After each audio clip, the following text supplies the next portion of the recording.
Two guns on a workbench, one at a time, hanging off a $12 digital fish scale hooked through the trigger guard.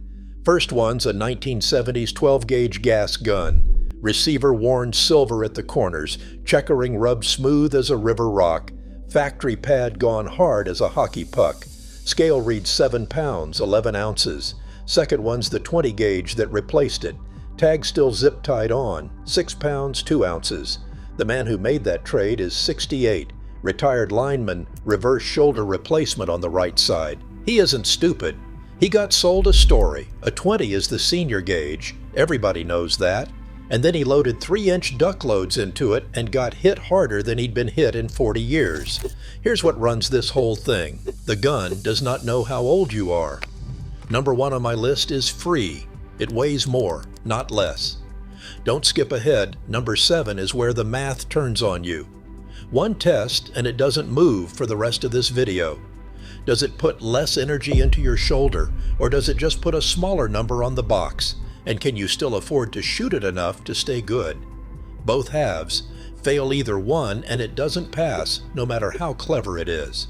I've shot, stripped, weighed, or written a personal check for nearly everything on this list. I don't work for a shop. Nobody sends me guns. I'm not selling you a shotgun. I'm trying to keep you from buying the wrong one twice. And the bad advice isn't malicious. It's shorthand. The guy behind the counter has 90 seconds and 3 people waiting, so get a 20 comes out. Then the big channels repeat it, the forums repeat it, and the marketing departments print percentages on the box that nobody outside the building has ever independently verified. If that's already rubbing you wrong, good. The number 1 pick contradicts everything that lineman was told, and I'd rather you hear it from somebody who's been wrong about it himself. 12. Just get a 410. It's the odd one out in the shotgun world, the only common bore measured in inches instead of by gauge, and it's been the first gun handed to kids and the last gun handed to old men for about a century. On paper, it's beautiful. In a 7-pound gun, a half-ounce target load makes roughly 4.5 foot-pounds of recoil. That's rifle primer territory. It's genuinely good for close-range pest work and squirrel, and if your only goal is to never feel anything, it delivers. Against the filter, it collapses on both sides. It bought that comfort by throwing away most of the payload, and 410 shells cost more per round than any other common shot shell, while 12-gauge target loads run about $10 for 25. A single shot 410 will cost you under $300. The ammunition is what eats you, and a gun you can't afford to shoot is a gun you can't shoot. 11. The featherweight youth or compact model. Mossberg and Remington have built these for decades, with a shortened barrel, 13-inch length of pull, 5.5 to 6 pounds, and $350 to $450. They exist for a real reason. A 12-year-old can actually mount one. Here's where it goes sideways when a 68-year-old buys it. With the same 1-ounce load at 1150 feet per second, a 6-pound gun generates about 20 foot-pounds of free recoil, while an 8-pound gun generates about 15. 2 pounds of gun weight is worth roughly 5 foot-pounds, and gun weight is the single biggest lever you control. So the compact model is a recoil-generating machine being sold as the recoil cure. Easier to carry, harder to shoot, every single time. 10. The muzzle brake, borrowed from artillery, refined on bench rest and Magnum rifles, and it works. A good one cuts free recoil 30 to 50%. That's not marketing, that's measurable. But somebody actually metered these properly. Precision Rifle Blog ran a 308 through a calibrated Bruel and Kjaer 2209 impulse meter, the industry standard box, and recorded 163 decibels from a bare muzzle.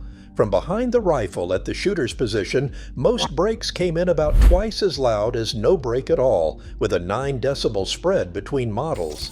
OSHA and the military standard both want protection above 140 for impulse noise. Muffs give you 16 to 30. You may not get under the line without doubling up, and about 1 in 3 Americans between 65 and 74 already has hearing loss. $90 to $200 to trade a bruise for something permanent. That's what the box says. Here's what the meter says, and the meter isn't done with us yet. Number 9. Get the Inertia gun. It's lighter, and it stays cleaner. That system traces back to Bruno Civillani's design, licensed and made famous by Benelli, and the cleaning claim is completely true. There's no gas port dumping fouling into the action, but a gas gun bleeds a real slice of the shot's energy into cycling the bolt. The impulse stretches out, a long push instead of a sharp jab. Inertia guns give more of that straight back to you, and they're built lighter on purpose, which compounds it. There's a second problem nobody mentions at the counter. Inertia systems need a firm hold to cycle. Male grip strength peaks around 51 kilograms in your 30s, and one large cohort measured about 0.7 of a kilogram of loss per year in men past 65. $800 to $1,100 for a gun optimized for the wrong thing. It fixes your Sunday cleaning, not your Monday shoulder. 8. Mercury reducers and butt weights. A sealed tube of mercury or tungsten drilled into the buttstock, sold since the middle of the last century.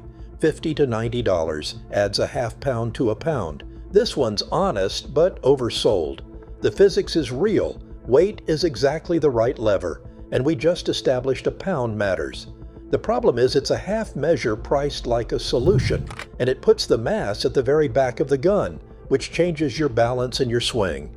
If you're already at the edge of what you can hold up, that trade might not be free. I'll give it a partial pass. It's pointed in the right direction, it just doesn't go far enough to matter much. 7. Drop to a 20 gauge. This is the one everybody believes. Hold both guns at 7 pounds. A 12 gauge clay load makes about 18 foot-pounds. A 20 gauge waterfowl load makes about 18.8. Read that again. Same gun weight, and the 20 kicks harder, because payload weight and velocity are what generate recoil, not the number stamped on the barrel.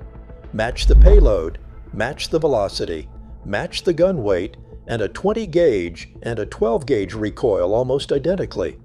Now the real-world version, which is worse. Nobody buys a 7-pound 20 gauge. They buy the 6-pounder because being light is the entire point. 20 gauge guns commonly run more than a pound lighter than the equivalent 12, and a pound of mass is worth 3 to 4 foot-pounds. That lineman didn't trade down a gauge. He traded away 1.5 pounds of the only thing standing between the shell and his shoulder blade. 6.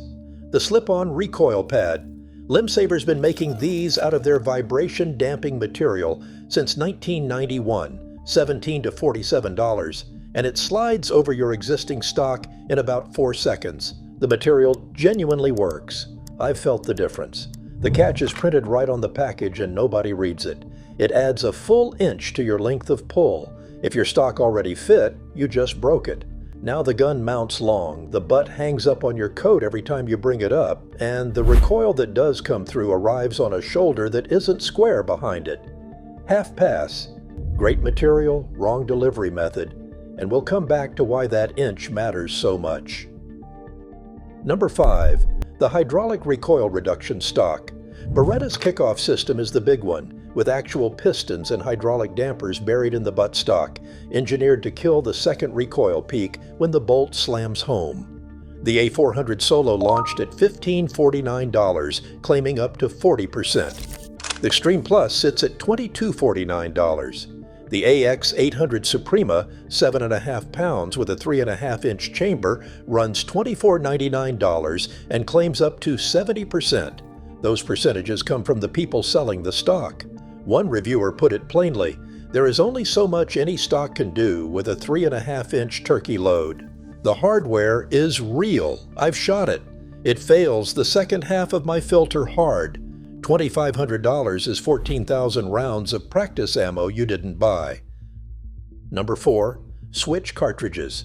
This one's for the rifle guys. The .243 Winchester landed in 1955, the 7mm 08 in 1980.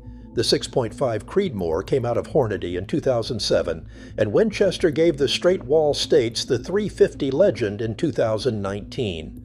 A .308 or .3006 sits around 20 foot-pounds in a normal rifle. Those 4 all live near the 15 foot-pound line, which is about where most people can shoot all afternoon without building a flinch. It passes. It genuinely passes. My only complaint is what it costs to get there. A Ruger American Gen 2 runs from $495 to $579 on the street, and you're buying an entire rifle to solve a problem that lives in the ammunition, which brings us to the thing you should have tried first. Number 3. Reduced recoil factory ammunition. Federal's LE 13200 sends 9 pellets of double-aught at 1145 feet per second. Their LE 12700 is the identical pellet count at 1325. Hornady's Custom Light 308 is a 125 grain SST at 2675, and their own copy names Senior Shooters as the target buyer. Cheapest honest physics on this entire board. You change one box and the energy actually drops. One warning, and it's a real one. That full power load exists on purpose. Some semi-autos need the back pressure to cycle reliably. A gun that doesn't run isn't a soft shooting gun. It's a single shot with extra steps. Buy a box, shoot it, prove it cycles, then buy the case. Passes. Conditional. 2. The suppressor. Regulated since 1934, and the $200 tax that came with it was designed in an era when $200 was most of a car. That tax went to zero on January 1st of this year, and as of June, median electronic Form 4 approval for an individual was running around 6 days. Legal in 42 states, restricted in 8. Cans run 300 to 1200. In that same metered test, there was a 43 decibel gap between the quietest suppressor and the loudest break. That's roughly 16 times quieter to the human ear. Now let me turn the same honesty on the thing I actually like. That tester's measured recoil reduction on 2 308 cans came out to 16 and 27%, not the 20 to 40 you see advertised.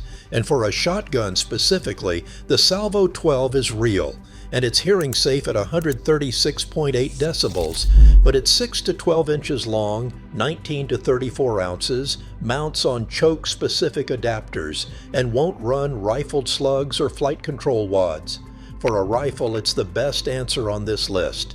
For that lineman's duck gun, it's a compromise. Number 1. Fit and weight on purpose. Length of pull, comb height, a pad ground to your stock instead of stretched over it, and flatly refusing to buy the lighter gun. That's it.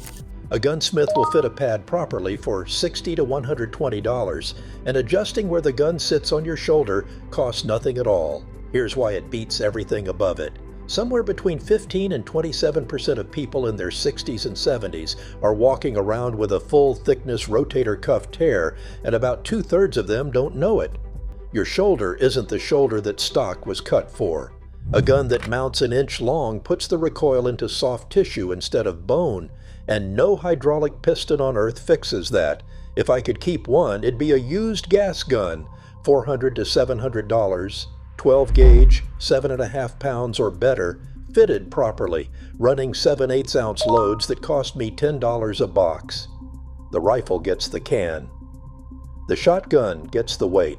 And look, the 20 gauge crowd isn't wrong about everything. A light gun you'll actually carry up a ridge beats a heavy one you left in the truck. That's a real trade-off, and I won't pretend otherwise. But if the goal is shooting comfortably at 68, the filter decides, and the filter says weight wins. Buy weight, buy fit, don't buy smaller. So tell me, what did somebody talk you out of, and did your shoulder agree with them the next morning?